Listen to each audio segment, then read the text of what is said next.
วจามาอามสานีมาอาคือทิลีสร้างโงวันโนวัตซึมาอาคือแฟมาโกวัตวมาทิลีชิควาลิปดูถ้ามีคนได้วจามาวันโนลิโซชิซาควาซาโวอามาคือตาโฮเลเลทิลีนีมาจาจานีมาทิลีซาจางโง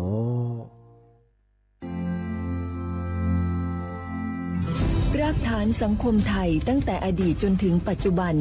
เคารพเทิดทูนสถาบันพระมหากษัตริย์เป็นศูนย์รวมจิตใจที่เหนียวแน่นของคนไทย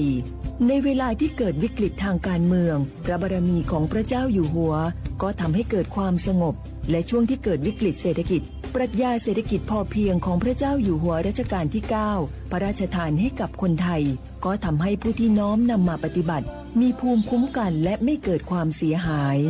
พระปฐมบรมราชโองการของพระเจ้าอยู่หัวรัชกาลที่10เราจะสืบสานรักษาและต่อยอดและครองแผ่นดินโดยธรรมเพื่อประโยชน์สุขแห่งอาณาราษฎรตลอดไปพระมหากษัตริย์ไทยทุกพระองค์ทรงห่วงใยราษฎร์เสมอสถาบันพระมหากษัตริย์ไทยศูนย์รวมใจไทยทั้งชาติ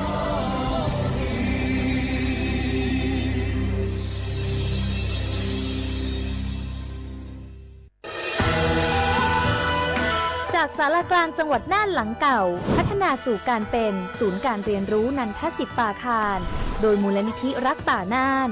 นับเป็นพระมหากรุณาธิคุณที่สมเด็จพระกนิษฐาธิราชเจ้ากรมสมเด็จพระเทพรัตนราชสุดาสยามบรมราชกุมารี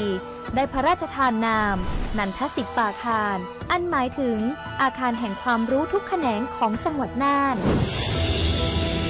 ภายในประกอบด้วยห้องนิทรรศการเฉลิมพระเกียรติรัชกาลที่9แสดงพระราชประวัติและพระราชกรณียกิจของพระผู้ทรงเป็นพลังแห่งแผ่นดินและต้นแบบของความเพียรรถพระที่นั่งอนุสรณ์แห่งการเสด็จเยี่ยมราษฎรในถิ่นทุรกันดารทั่วทุกภูมิภาคของไทย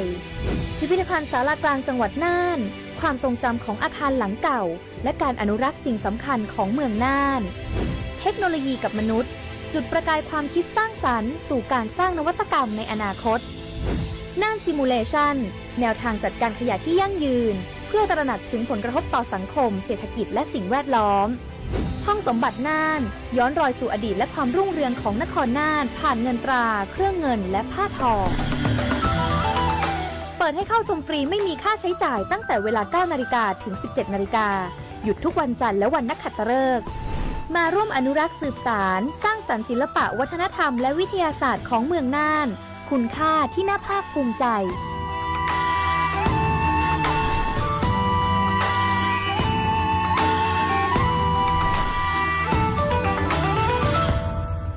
นี่รู้กันไหมสิทธิบัตรทองหรือบัตร30 บาทเป็นสิทธิหลักประกันสุขภาพตามกฎหมายที่ช่วยคุ้มครองคนไทยทุกคนให้เข้าถึงบริการสุขภาพที่จำเป็นโดยไม่ต้องเสียค่าใช้จ่ายเลยนะครอบคลุมทั้งการรักษาพยาบาลการป้องกันโรคการฟื้นฟูสมรรถภาพทางการแพทย์เรียกว่าช่วยให้คนไทยอุ่นใจกันเลยทีเดียวสอบถามเพิ่มเติมสายด่วนสปสช1330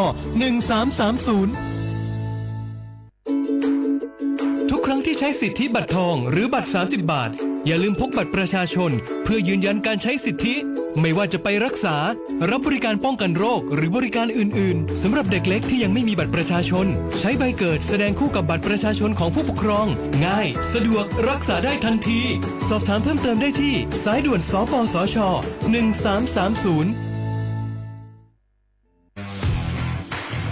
รัฐบาลไทยประกาศสงครามสแกมเมอร์รัฐบาลจึงได้ประกาศสงครามกับสแกมเมอร์ในฐานะที่สแกมเมอร์เป็นวาระแห่งชาติและในวันนี้ผมก็ได้ใช้โอกาสนี้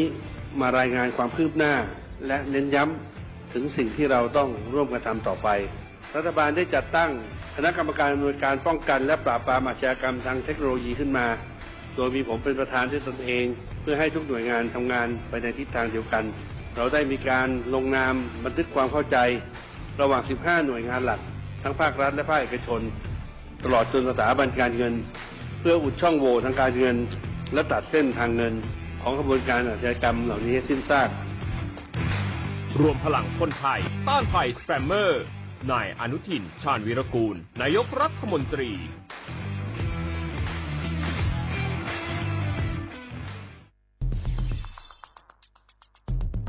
แค ค่3 ปีความเสียหายจากอาชญากรรมไซเบอร์ของคนไทยพุ่งทะลุถึง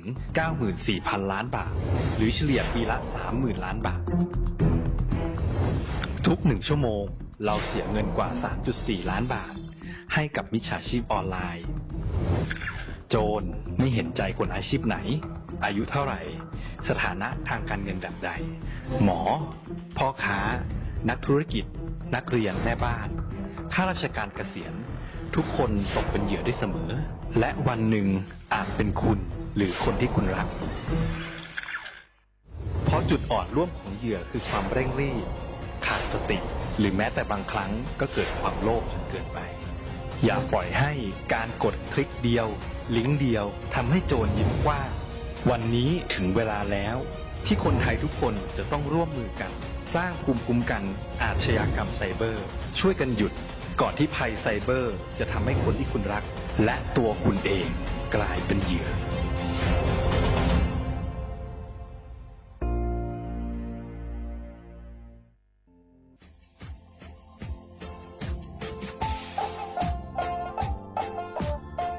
นารัฐมาปีมาซึ่งจีนชมังโงมันยาคณะรัฐมนตรีไงมีมติยากกว่าอยู่หัวมองเมื่อเหือนยากุลาซื้อหาหนีซื้อกุยังไง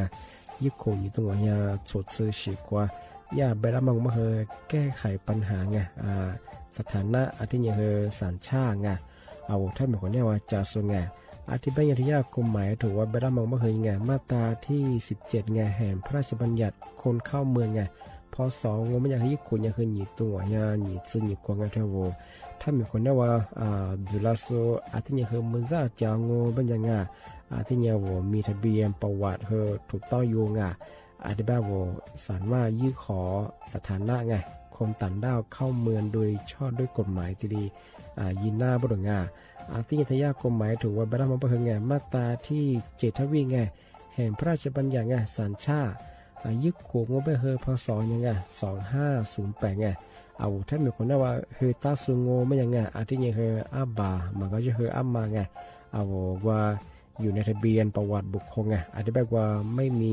สถานะทางทะเบียนมาจุบเฮอสามารถยื่นขอสัญชาติไทยที่กรุงเทพมหานครไงยื่นที่สำนักบริหารการทะเบียนกรมการปกครองไงอธิบายเราส่วนต่างจังหวัดจะสุบเฮอว่ายื่นต่อในอำเภอตานภูมิลำเนาไงปีขวานวลแล้วก็จะบอกว่าอำเภอยี่ทียื้อชองไงยื้อเวลางูมันยากว่าเวลาใช้กันยาขนาดถี่เนี่ยควานยี่หนักกว่านี้สิไงอันนี้แบบเฮนี่มีกับพวกควานยี่คือน่าเหี้ยโชฮายี่จื้อกูยังไงยึดคนยี่ตัวเหี้ยโชจื้อกูกว่าเสือทีนี้ยื้อชองง่าถึงมาปีใหม่ซึ่งจีเช้าว่าเช้าข้าได้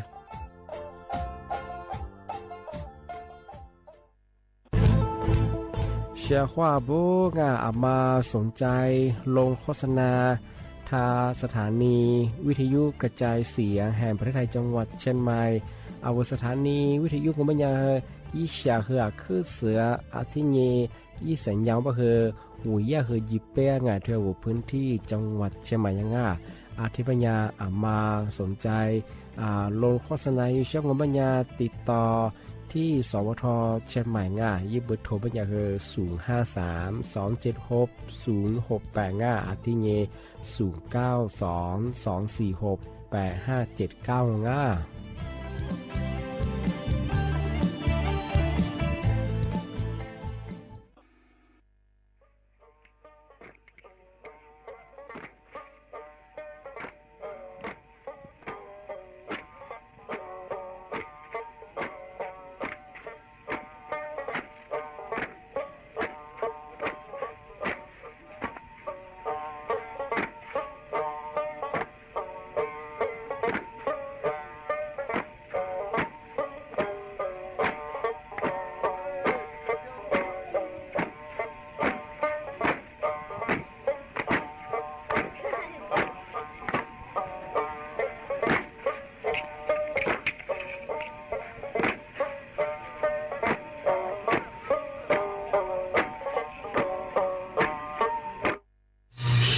สถานีวิทยุกระจายเสียงแห่งประเทศไทยและเครือข่ายทั่วประเทศเสนอข่าวต้นชั่วโมง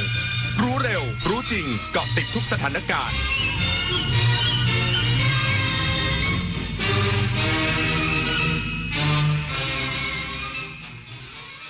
รับฟังข่าวต้นชั่วโมง 15 นาฬิกากับอรัญญาชมชื่น